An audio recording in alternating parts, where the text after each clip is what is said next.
Bismillah. Assalamualaikum warahmatullahi wabarakatuh.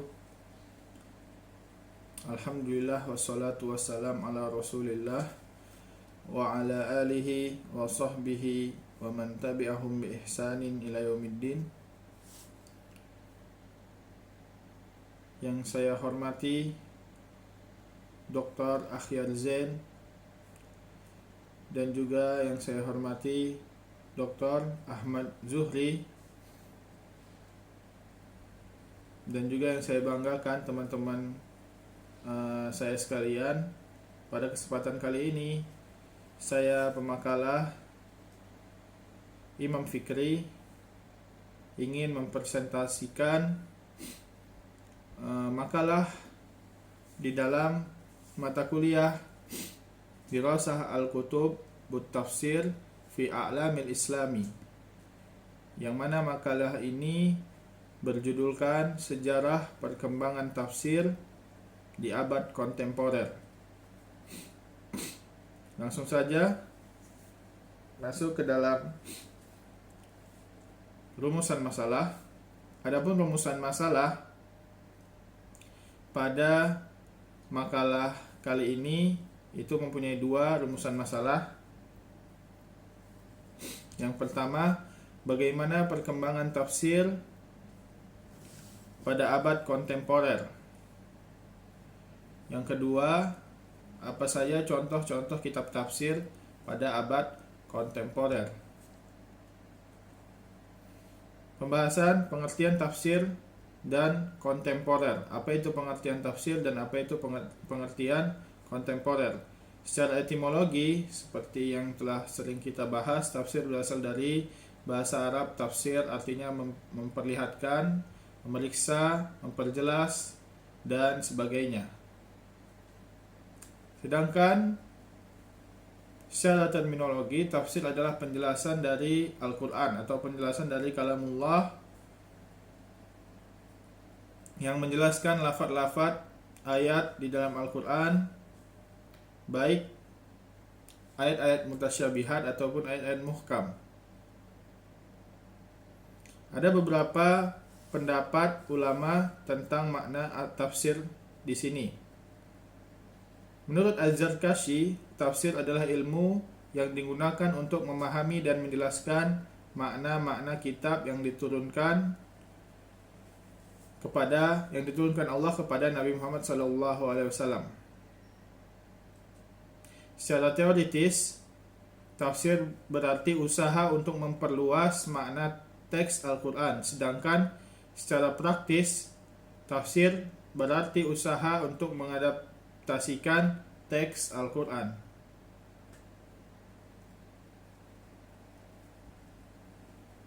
Kemudian kontemporer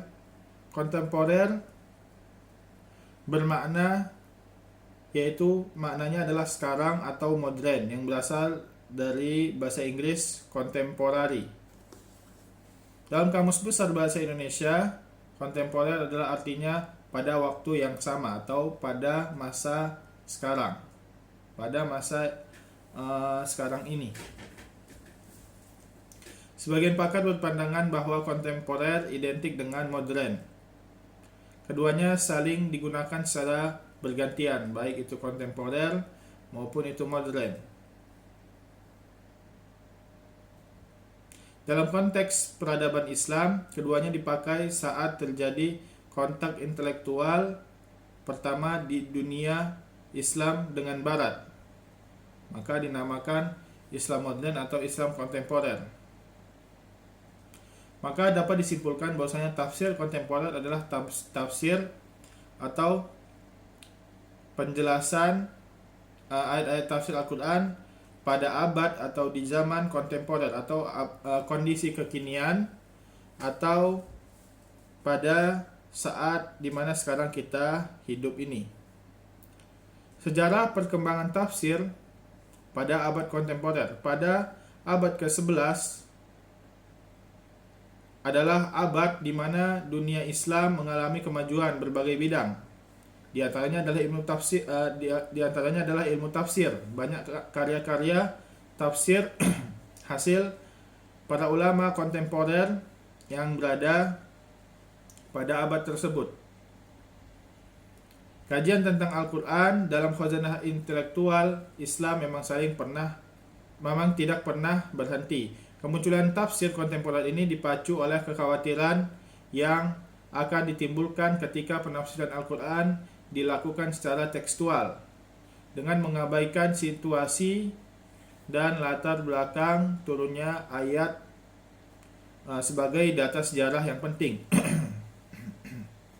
Jadi identiknya tafsir kontemporer ini, perkembangan tafsir pada abad kontemporer ini identik dengan pemahaman kontekstualnya, ya, yang mana ini berbeda dengan yang dilakukan oleh ulama-ulama terdahulu, yang mana itu hanya dengan tekstual, ya, akan tapi ini meluas dengan menggunakan pemahaman-pemahaman kontekstual dari sebuah ayat.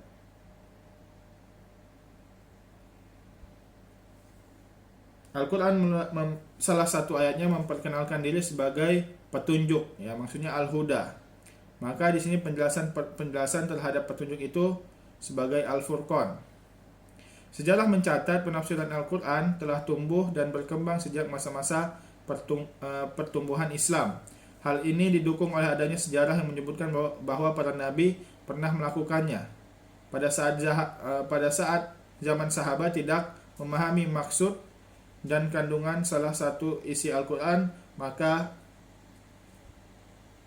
para sahabat menanyakan kepada Nabi, lalu Nabi menunggu wahyu dan kemudian mentafsirkan ayat tersebut sesuai yang diwahyukan kepada Nabi Muhammad SAW. Dalam posisi ini Nabi berposisi sebagai mubayyin atau penjelas terhadap ayat-ayat Al-Quran.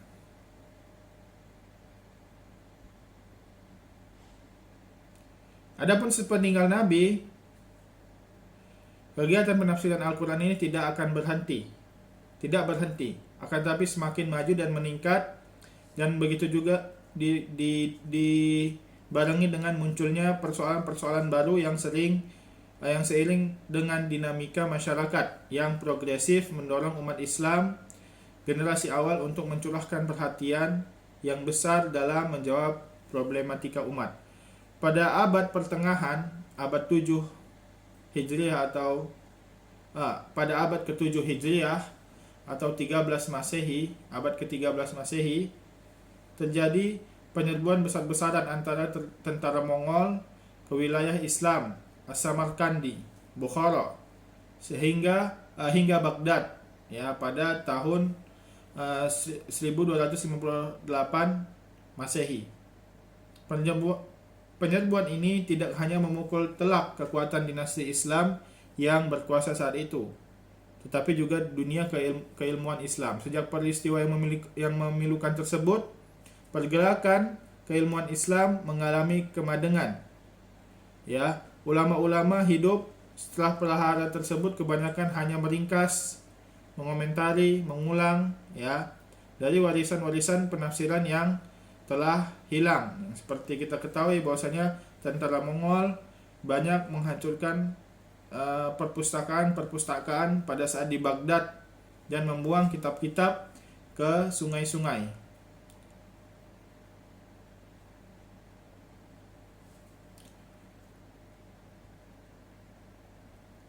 Di sisi lain, Muhammad Ali Asy-Syaukani melalui kitabnya Tafsir Fathul Qadir melanjutkan untuk menyempurnakan tradisi tafsir, ya, pada kalangan Syiah pada saat penafsiran mengalami kemacetan di kalangan Sunni. Begitu juga kehadiran tafsir Asy-Syaukani ini seolah-olah menjadi pelecut bagi ulama-ulama Sunni untuk keluar dari kemadengan di bidang tafsir. Kemudian muncul tafsir Ruh Al-Mahani karangan Al-Alusi dan disusul oleh Tantawi Jauhari tentang tafsirnya yang bernama Al-Jawahir yang memuat tentang ilmu astronomi. Lalu diteruskan oleh Rashid Ridho lewat tafsir yaitu Al-Manar, tafsirnya Tafsir Al-Manar yang notabene berhaluan dan yang berhaluan, ya, yang kemudian ini disaring dengan mazhab salafinya yang menyuarakan semangat pembaruan Islam. Tafsir ini bermula dengan kajian gurunya yang bernama Muhammad Abduh yang menulis tafsir kejar tayang di majalah Al-Manar milik Rashid Ridho.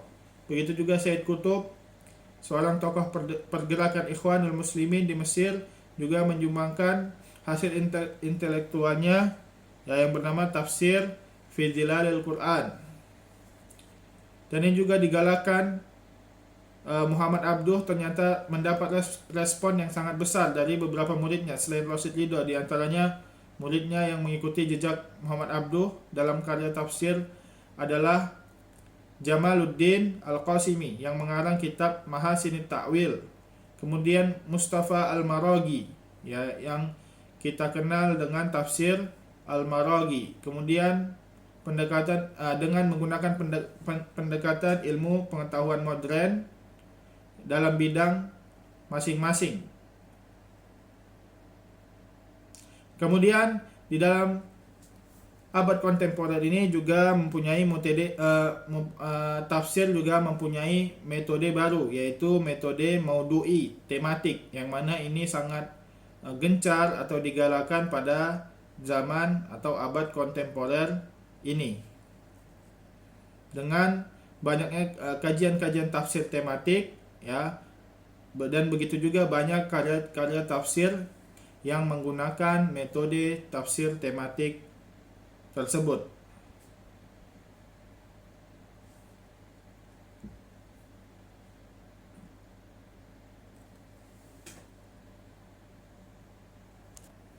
Kemudian pemikiran tafsir di abad kontemporer atau di masa modern ini, ya, pada periode modern ini tafsir Al-Quran di samping memperlihatkan corak yang berbeda dengan periode sebelumnya, tapi juga selalu terkait dengan isu-isu kontemporer. Seperti ketika mufassir merespon persoalan gender, demokrasi, hak asasi manusia, ekonomi, politik, budaya, dan sebagainya. Maka banyak tafsir-tafsir tematik yang membahas tentang isu-isu kontemporer tersebut, sehingga dengan demikian metodologi tafsir kontemporer adalah kajian di sekitar metode-metode yang berkembang pada era kontemporer. Mungkin ini saja yang dapat disampaikan, yang mana di sini pemakalah menjelaskan sejarah perkembangan tafsir di abad kontemporer. Adapun sebelum ditutup, adapun beberapa tokoh-tokoh pemikir tafsir modern, yaitu Al-Alamah Jamaluddin Al-Qasimi yang telah kita sebutkan tadi, kemudian Muhammad Abduh, kemudian muridnya Muhammad Rashid Ridho, kemudian Tantawi Jauhari dengan tafsirnya Al-Jawahir, kemudian Muhammad Abdul Aziz Al-Hakim dengan tafsirnya Al-Fusuhat Rabbaniyah, kemudian Mustafa Al-Maraghi dengan tafsirnya Tafsir Maraghi, kemudian Mahmud Hijazi dengan tafsirnya Tafsir Al-Wadi, kemudian disusun oleh Ustadz Ahmad Izzah Darwazah dengan tafsirnya Al-Quranul Majid, kemudian Said Qutb dengan tafsirnya Fi Dhilalil Quran.